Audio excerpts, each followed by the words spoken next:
Shalom, puji Tuhan, kita berjumpa lagi dalam renungan harian di hari ini yang saya percaya terus menolong kita, memberkati kita untuk kita terus bertumbuh dalam kehidupan rohani kita yang baik, yang berkenan kepada Tuhan. Mengawalinya, mari kita berdoa. Segala puji dan syukur kami naikkan kepadamu ya Tuhan di hari ini, karena Tuhan masih memberikan kami waktu dan kesempatan untuk kami kembali akan membaca, merenungkan, mendengarkan sebagian dari firman-Mu yang ada landasan hidup kami. Roh-Mu yang kudus, tolonglah kami, urapilah dan berkatilah kami dengan kebenaran firman-Mu di hari ini.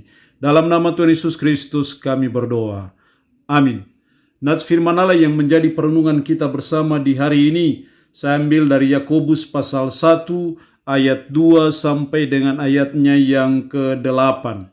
Yakobus pasal 1 ayat 2 sampai dengan ayatnya yang ke-8. Secara khusus saya akan baca ayat 2 dan ayatnya yang ke-3. Firman-Nya berkata demikian. Saudara-saudaraku, anggaplah sebagai suatu kebahagiaan apabila kamu jatuh ke dalam berbagai pencobaan, sebab kamu tahu bahwa ujian terhadap imanmu itu menghasilkan ketekunan. Demikian kebenaran firman Allah di hari ini yang intinya mengajar kita, menasihati kita mengenai cara menghadapi pencobaan. Firman Allah hari ini memberi kita petunjuk bagaimana cara yang benar, bagaimana cara yang sesuai dengan firman ketika kita menghadapi pencobaan dalam hidup kita. Setidaknya saya menemukan di sini ada dua cara untuk saudara dan saya menghadapi pencobaan dalam hidup kita. Yang pertama dalam ayat 2 sampai dengan ayatnya yang keempat, saudara-saudaraku, anggaplah sebagai suatu kebahagiaan apabila kamu jatuh ke dalam berbagai pencobaan. Anggaplah sebagai suatu kebahagiaan. Jadi cara yang pertama dalam menghadapi pencobaan yang sesuai dengan firman adalah yang pertama menganggapnya sebagai suatu kebahagiaan.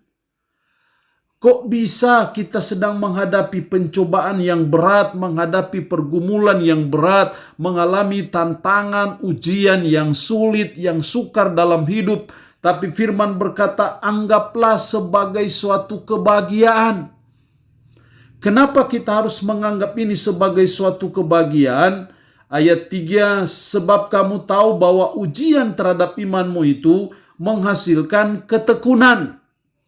Jadi pada waktu kita menghadapi pencobaan itu sebenarnya adalah ujian iman. Untuk apa ujian iman itu? Supaya kita semakin tekun dalam menghadapi pencobaan. Dan akibatnya kalau kita tekun, ayat 4, dan biarlah ketekunan itu memperoleh buah yang matang, supaya kamu menjadi sempurna dan utuh dan tak kekurangan suatu apapun. Kalau kita sudah tekun dan ketekunan itu mencapai buah yang matang, itu yang membuat kita akhirnya menjadi orang yang sempurna, menjadi orang yang utuh, menjadi orang yang tak kekurangan suatu apapun. Oleh karena apa? Kita menganggapnya pencobaan itu sebagai suatu kebahagiaan. Jadi pada waktu kita dicobai, itu berarti ujian terhadap iman. Kalau kita menang terhadap ujian iman, itu akan menghasilkan ketekunan. Kalau kita sudah mencapai ketekunan, maka firman Allah menganggap itu sebagai suatu kesempurnaan dalam hidup kita sebagai umat, sebagai orang percaya. Dan itu hanya bisa dicapai hanya melalui suatu pencobaan. Tanpa ada pencobaan, maka tidak mungkin ada ujian terhadap iman. Kalau tidak ada ujian terhadap iman, berarti iman kita tidak bisa naik sampai kepada ketekunan. Kalau kita tidak sampai kepada ketekunan, itu artinya kita belum mencapai suatu kedewasaan rohani, kedewasaan yang matang di hadapan Tuhan. Jadi hal yang pertama, cara yang benar menghadapi pencobaan adalah mari kita menganggapnya suatu kebahagiaan.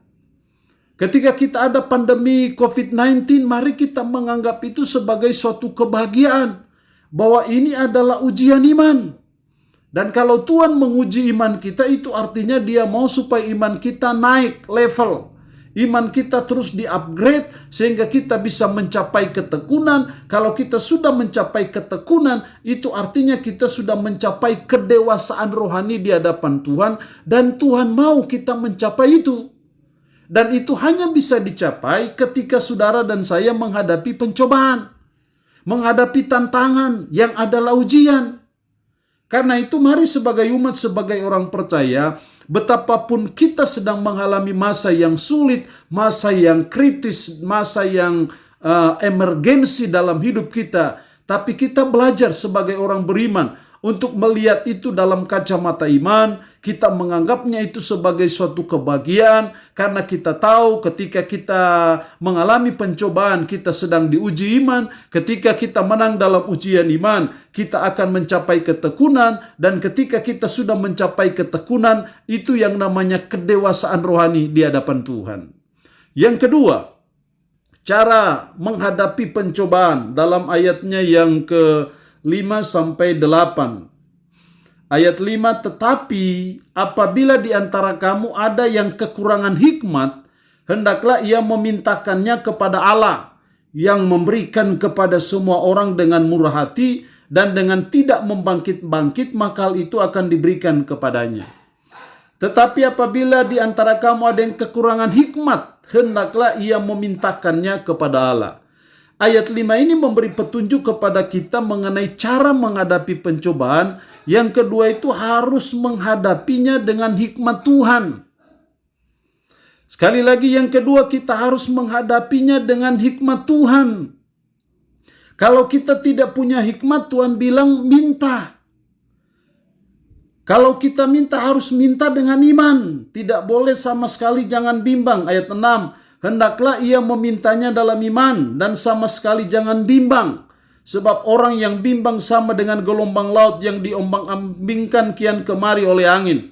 Orang yang demikian janganlah mengira bahwa ia akan menerima sesuatu dari Tuhan. Sebab orang yang mendua hati tidak akan tenang dalam hidupnya. Jadi sebagai umat, sebagai orang percaya, kita belajar. Dalam menghadapi pencobaan kita harus hadapi dengan hikmat Tuhan. Karena itu kita perlu berdoa, minta Tuhan berikan kita hikmat ketika kita menghadapi pencobaan. Kalau saudara dan saya menghadapi pencobaan dengan hikmat Tuhan, saya percaya itu yang membuat kita tidak putus asa. Karena hikmat Tuhan pasti tidak akan memimpin kita kepada keputusasaan, kepada kekecewaan, kepada kefrustasian, kepada ketakutan yang menghantui hidup kita. Tapi saya percaya ketika kita memiliki hikmat Tuhan, diberikan Tuhan hikmat Tuhan dalam menghadapi pencobaan, pasti hikmat Tuhan memberi kita keteguhan iman, memberi kita kekokohan iman, memberi kita tetap teguh, sehingga kita tidak goyah, tidak mudah putus asa, tidak kecewa, tidak frustasi, tidak dihantui ketakutan. Jangan sampai malah ketakutan yang membunuh diri kita sendiri. Kenapa itu terjadi? Karena kita tidak menghadapi pencobaan dengan hikmat Tuhan. Kita seringkali menghadapi pencobaan itu dengan putus asa, dengan kecewa. Karena apa? Kita tidak menghadapi pencobaan dengan hikmat Tuhan. Tapi saya percaya ketika kita menghadapi pencobaan dengan hikmat Tuhan, kalau kita tidak punya hikmat, kita minta Tuhan beri kita hikmat dalam menghadapi. Saya percaya hikmat Tuhan tidak pernah membawa Anda kepada hal yang negatif.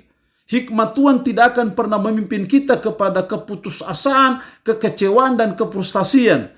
Tapi hikmat Tuhan membawa Anda kepada keteguhan iman, kepada kekokohan, sehingga kita tidak putus asa, tidak kecewa, dan kita tidak frustasi dalam menjalani hidup. Betapapun pencobaan yang berat, betapapun pencobaan yang sulit yang saudara dan saya sedang alami, saya percaya hikmat Tuhan memberi kita keteguhan iman, sehingga kita tidak putus asa, kecewa, ataupun frustasi dalam menjalani hidup ini. Allah yang punya firman ini memberkati kita dengan firman-Nya di hari ini. Amin. Mari kita berdoa. Bapa, kami bersyukur untuk kebenaran firman-Mu di hari ini, yang boleh mengajar kami mengenai cara menghadapi pencobaan. Biarlah Roh-Mu yang kudus menolong kami, supaya kami menganggapnya sebagai suatu kebahagiaan, supaya kami menghadapinya dengan hikmat Tuhan. Karena dengan hikmat Tuhanlah kami kuat, teguh dalam menghadapi pencobaan. Roh-Mu yang kudus, tanamkan, meteraikan firman dalam hati dan pikiran kami. dan sanggupkan kami untuk bisa menjalani hidup ini sesuai dan berpadanan dengan firman-Mu di hari ini. Hamba mohon berkat Tuhan bagi umat-Mu yang boleh mendengarkan renungan harian di hari ini. Jaga lindungi mereka dari segala mara bahaya, dari segala kecelakaan, dari virus corona ya Tuhan. Terpuji-pujilah nama-Mu Tuhan. Dalam nama Tuhan Yesus Kristus kami berdoa. Amin. Shalom. Sampai berjumpa lagi dalam renungan harian edisi berikutnya.